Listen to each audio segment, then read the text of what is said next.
యేసుక్రీస్తు నామమున అందరికీ వందనములు. రాకడ ప్రార్థన. ఒక గ్రామములో అందరూ కలహములతో నుండిరి.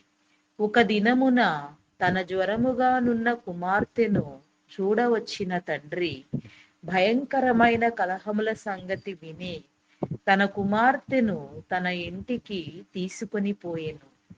ఈ లోకము గత్తర లోకము, వ్యాధుల లోకము, విషపురుగుల లోకము, మరణ లోకము, దయ్యముల లోకము, దయ్యములకు లోబడిన మనుషులున్న లోకము. కాబట్టి మన తండ్రి అయిన దేవుడు మనలను ఇచట నుండకుండా మోక్ష మందిరమునకు తీసుకొని వెళ్ళును. ఆయన శీఘ్రముగా వచ్చును. ఇదే రెండవ రాకడ. తండ్రి తన కుమార్తెను తీసుకొని వెళ్ళునప్పుడు రాను అని చెప్పదు. మనము కూడా మేఘములోనికి రాము అని చెప్పకూడదు. ప్రభువా, తండ్రి సిద్ధముగానున్నాను అని చెప్పవలెను.